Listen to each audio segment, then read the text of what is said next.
Olá pessoal, eu sou o professor Álvaro Guimarães de Oliveira e estou aqui para a minha live de hoje e vou falar novamente sobre a política de taxa alta de juros para combater a inflação, que ela é escravagista. E vamos olhar os argumentos que eu vou apresentar. Se vocês concordarem, passo para frente esse vídeo para os seus contatos, tá bom? Então vamos lá. Os juros altos atuam, desculpe aqui se rima, vou consertar logo, atuam primordialmente sobre a produtividade. Por quê? Porque ele reduz a produção e aumenta a inflação. No sentido que ele reduz a produção, mas aumenta o custo dessa produção através da taxa de juros altos. E com isso, ele aumenta a inflação. Tá certo? Tá bem claro isso? Tá. Então não tem dúvida sobre isso. Então, o efeito sobre a inflação, nesse caso aí, imediatamente, é contraproducente. Ou seja, ele favorece ao crescimento da inflação e não ao contrário. Imediatamente também, quando se fala em aumentar a taxa de juros com voracidade, reduz investimentos. Aquelas pessoas que estão na bica ali para fazer investimento, elas vão esperar um pouco, porque vai esperar que apareçam projetos com taxa de juros melhores, porque talvez com essa taxa de juros aumentada, esses projetos que elas estavam estudando não dariam lucro. Então é uma redução de investimentos. Com a redução de investimentos, evidentemente reduz a oferta, e reduzindo a oferta, o que acontece? Aumenta a inflação e cria toda uma expectativa, né, de juros mais altos no futuro.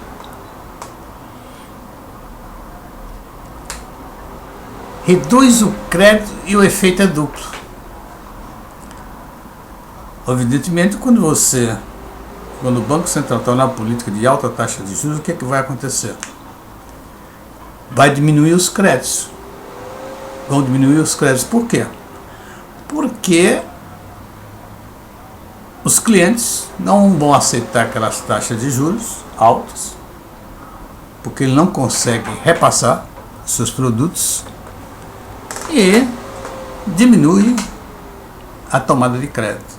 Ao mesmo tempo, as empresas também, elas usam o crédito para que aumentar as suas vendas. Como ela diminui, como ela aumenta a taxa de juros, e a taxa de juros alta, ela pode gerar inadimplências, que é altamente prejudicial para a empresa. E isso, na realidade, tem dois efeitos. Um, diminui as vendas, ou seja, diminuir as vendas significa melhorar redução da inflação, mas aumenta o desemprego, né?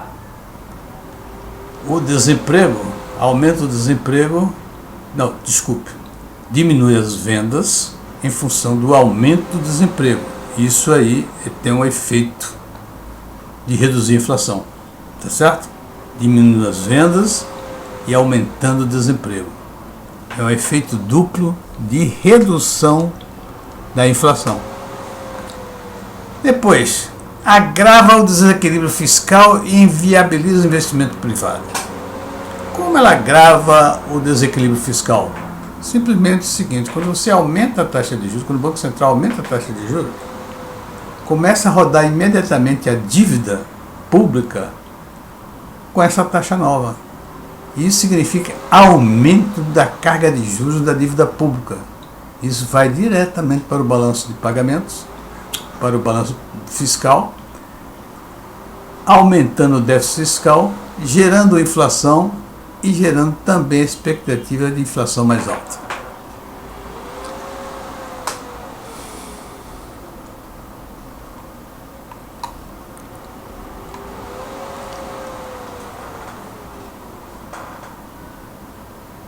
Evidentemente, isso inviabiliza também investimento privado, o que reduz ainda mais a oferta, o que significa mais inflação que vem por aí. A expectativa de inflação é muito grande. A alta taxa de juros, o ajuste fiscal e a contração de crédito não tem efeito moderador sobre a inflação. Por quê? Porque tudo isso aí está jogando com a inflação mais alta. A alta taxa de juros, o que acontece? Ela diminui investimento, reduz a produção, tá certo? E isso joga a favor da inflação. O ajuste fiscal também. Quando você vai ajustar o fiscal, diminuir as despesas, o que acontece? Diminui o consumo. E ao diminuir o consumo, o que você está fazendo? Você diminui a oferta, aliás, porque inviabiliza investimento, diminui o consumo, o que reduziria a inflação, mas diminui também, inviabiliza também o investimento privado. E isso, na realidade, joga a favor da inflação. Quer dizer, o efeito sobre o desequilíbrio fiscal é exatamente, o ajuste no equilíbrio fiscal é exatamente o aumento da inflação.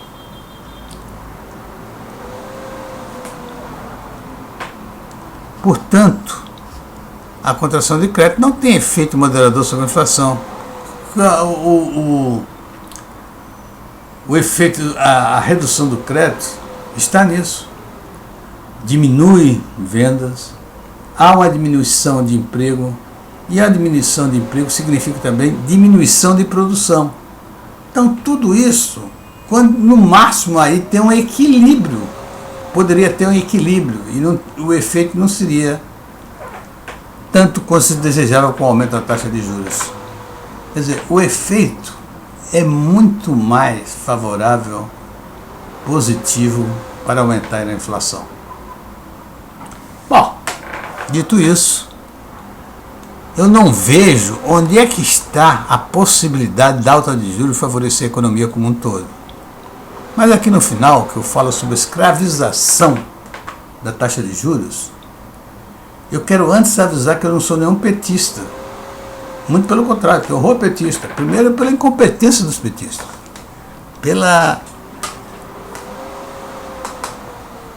politização de tudo que eles querem fazer. E pelas mentiras, fake news, que os petistas são acostumados a isso. Você vê, um ministro da Economia foi escolhido pelo senhor Lula. Qual o ministro? Fernando Haddad. Fernando Haddad foi o pior prefeito de São Paulo, foi um péssimo ministro da Educação, foi derrotado nas eleições e o Lula ainda o coloca como ministro da Economia, visando, segundo ele, que os ministros da Economia sempre se dão bem quando se candidata a presidente. Ele está avisando que o Fernando Haddad poderá ser o seu substituto lá na frente. É um absurdo, porque isso não tem nenhuma base com a realidade. Que o Haddad, além de toda essa experiência que ele tem aí, ele de economia ele não sabe nada. Segundo ele mesmo, teve um curso de mestrado em economia de 2 meses. Olha, gente, um PhD de economia que leva 6 anos, né, estudando economia, tem suas falhas. Imagine um cara como Haddad que estuda 2 meses. E uma pessoa, um caráter submisso, uma pessoa que não tem nem orgulho dele mesmo. Porque se ele tivesse orgulho dele mesmo, ele não vestiria uma máscara do Lula para ir para uma eleição. É uma pessoa, do meu ponto de vista, essa pessoa não existe. Isso é um fantoche do Lula. E quanto mais você pensar o seguinte, no governo Bolsonaro logo de cara disse que ele não entendia de economia, chamou Paulo Guedes e disse que era o posto de piranga dele. Paulo Guedes se tornou o melhor, foi considerado o melhor economista do mundo, etc. Tal, fez um grande trabalho, embora em taxa de juros alta ele é um dos responsáveis por isso. Mas o resto ele fez um bom trabalho para a economia brasileira. Pegou uma parada dura e conseguiu colocar nos trilhos a economia que estava começando a crescer de maneira moderada. Então, veja só, cada governo tem o seu posto Ipiranga que merece. O Haddad, que não sabe economia, tem como posto Ipiranga dele, sabe quem? Luiz Inácio Lula da Silva. Luiz Inácio Lula da Silva é que está orientando o Fernando Haddad sobre políticas econômicas para o país desenvolver. Agora imagina o que vai dar isso, né? Lula, né? Dando as instruções, como deve fazer, etc. Tal. E o Haddad seguindo, porque ele não sabe. Lula é muito melhor do que ele, segundo ele mesmo. Ok. Então, meus amigos, se nós olharmos para essa política de juros altos, tem ganhadores dessa política, os rentistas. Porque na hora que aumenta a taxa de juros, claro, os rentistas estão ali investindo dinheiro, etc. Tal. Os banqueiros, que investem dinheiro também, né? E faz a comercialização do dinheiro, eles são favorecidos, claro, são favorecidos. E isso, evidentemente, como está acontecendo na economia brasileira agora, o combate à inflação com essa taxa de juros alta está dando uma taxa de juros reais de 7 a 8% ao ano. Vocês imaginam que isso? 7 a 8%? Nem todo país tem isso como taxa nominal. Como taxa nominal seria muito grande. O Brasil ou são juros reais de 7%, 9%, já teve 9% aí.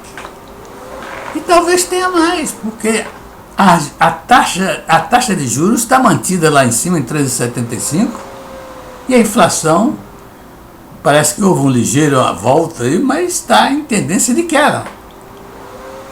Então isso significa que a taxa de juros reais vai aumentar e muito, favorecendo quem? Os rentistas. Agora vamos ver quem é que vai pagar este combate à inflação com essa taxa de juros alta.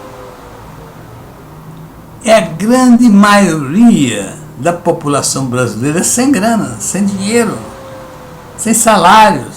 Esse pessoal que vai pagar, que dá mais ou menos 85%. Então, quando eu quero dizer isso, eu estou mostrando um problema econômico. Problema econômico. 85% não pode pagar o luxo, o ganho dos 15% da população. Eles não podem pagar, porque a economia não vai para frente, vai criar problemas sociais, problemas econômicos, todo tipo de problema vão ser criados, problemas de saúde, etc. Isso é economicamente inviável, essa política.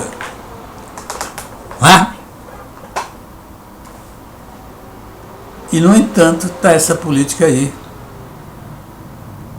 do governo petista, está segurando ainda, embora o governo petista está pedindo para reduzir. Mas quando você olha os argumentos de um Fernando Haddad, que é o ministro da Economia, e do Lula, são os argumentos não científicos, não econômicos, são argumentos populistas, não sabem o que estão falando. É por isso que eu quero que você me coloque, não como um petista, eu não sou petista. Desde a época do Jair Bolsonaro, com a taxa de juros altos, que eu fazia vídeos contra a taxa de juros altos do Paulo Guedes, que eu acho que a única falha que o Paulo Guedes teve. Tá? Então, meus amigos, eu estou falando aqui de economia. Eu estou fazendo uma análise econômica e mostrando aí por que a taxa de juros alta é prejudicial ao país. Eu acho que ela pode ser substituída. Por que não substituir essa política de juros altos? Colocar perseguir uma estratégia onde a taxa de juros seja inferior à taxa de crescimento da economia, que é uma política dos Estados Unidos, que é uma política dos japoneses. É uma política que poderia dar certo, não vai dar certo se colocar isso. Porque essa política não tem custo fiscal. não tem custo fiscal, porque a dívida se paga, ainda traz mais recursos para a economia, para ajudar o crescimento da economia. Ora, meus amigos, é necessário que se proíba essa política de taxa de juros. Primeiro, ela nunca deu certo, nunca vai dar certo. Nunca vai dar certo essa política. Inclusive porque os erros de política fiscal, não é? Da taxa ser mais alta do que devia ser, leva a recessão brutais, como foi o caso da Dilma Rousseff, etc. Então vamos pensar em outra coisa. Será que só existe isso? E outra coisa, esses banqueiros, esses rentistas, deveriam ficar, não é? Deveriam pôr a barba de molho. Esse negócio continuando aí com taxa de juros de 9% reais, etc. Tal, um dia, esse 15% talvez seja 5%, talvez seja 2%, e aí desaparecem eles. Tá bom, pessoal? Um abraço e até a próxima.